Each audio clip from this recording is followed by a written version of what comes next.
You can probably tell I'm a little bit tired today. I didn't sleep very well last night and my hair is a total mess. Not that it matters, but anyways. This kind of came to me in the middle of the night, and it was just something that really hit home for me in terms of being something that I needed to hear, and maybe, you know, some of you individuals out there that are watching. So it's kind of the concept that the real you is in there somewhere, and this real you is the childlike essence that is, you know, what you were before the world kind of got a hold of you, is the best way I can kind of put it. But essentially what happens from childhood as we go and move into this adult lifestyle, this adult world, is that we have to, by the nature of this world, build walls and boundaries and barriers and essentially layers around the real us.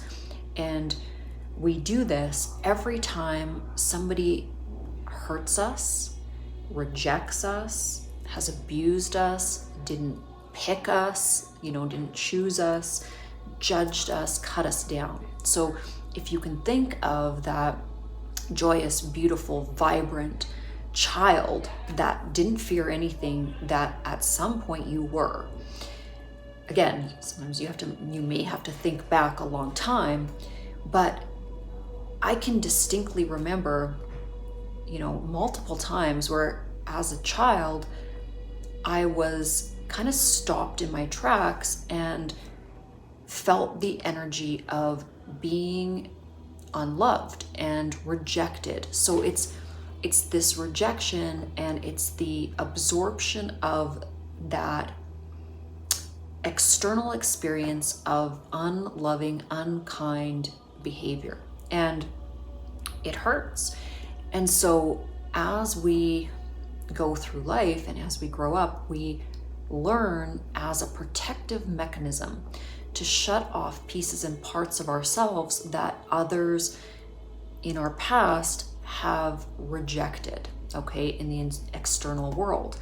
And so essentially you're fragmenting your soul. So you're pushing away that authenticity and that true nature of self and building a different version that is false. It's a fake version, it's a protective version of self, and it's a mask that you wear so that you feel safe in the world, whatever that mask is, you know. And again, it can be layers deep or layers thick, and generally the more hurt and pain a human being has experienced, the more complex the boundaries and barriers and walls. And that's why a lot of times you will find that individuals, you know, push people away when somebody gets too close to the core of, you know, opening up some of those doorways or breaking down some of those,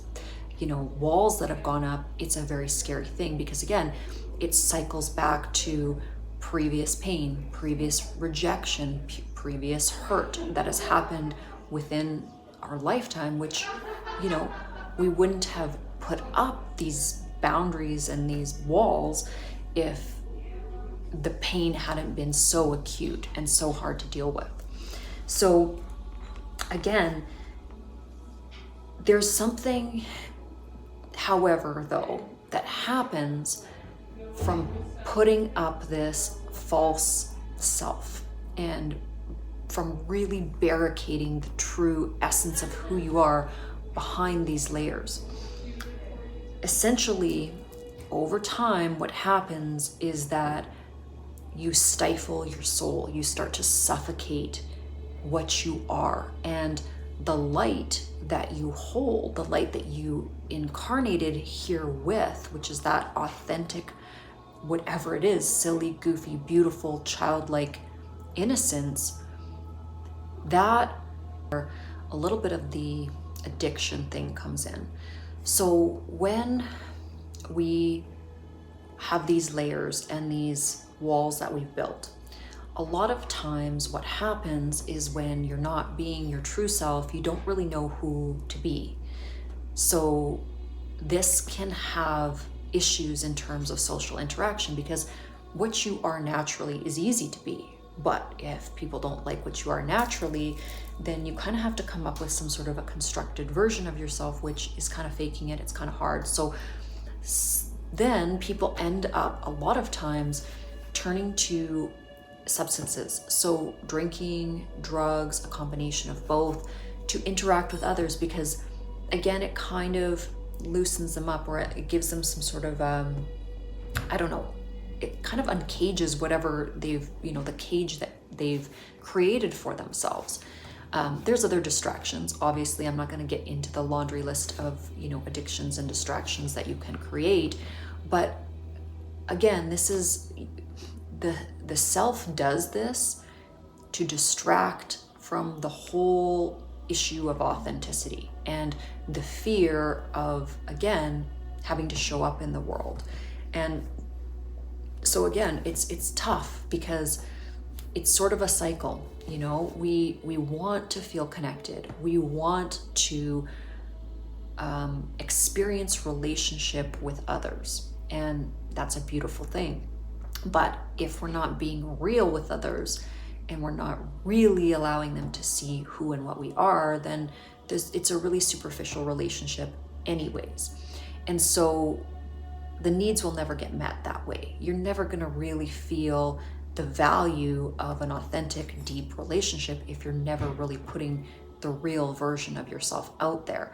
And so then the distractions or the coping mechanisms have to be utilized. And those are, again, things like addictions, drinking, things that people will do to, I think, give themselves a bit of, this false confidence stemming from not really knowing who they are and not really knowing how to show up.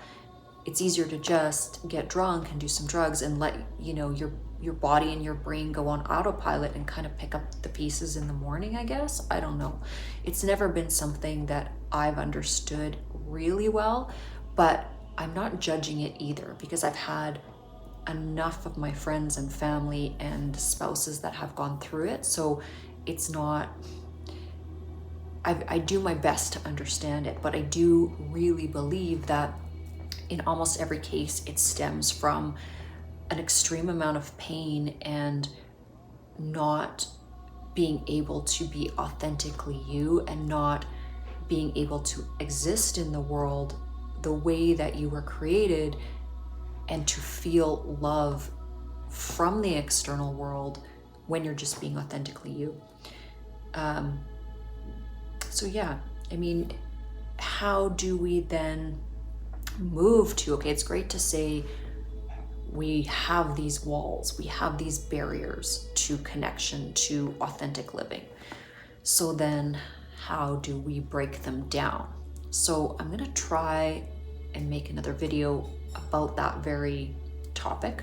I actually didn't write too much about it, but I'll just see what I can channel that comes through. So hopefully I will make another video about it. Comes again like a prison, because you're not living from this authentic place. You're living essentially a lie. You're not being who you're meant to be.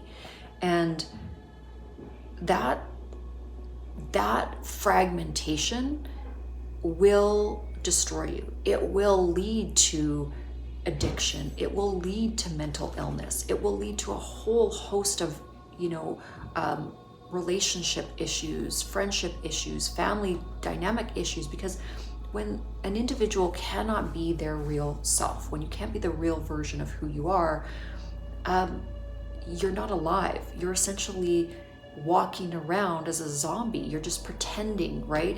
You're continually pretending to be something that you aren't.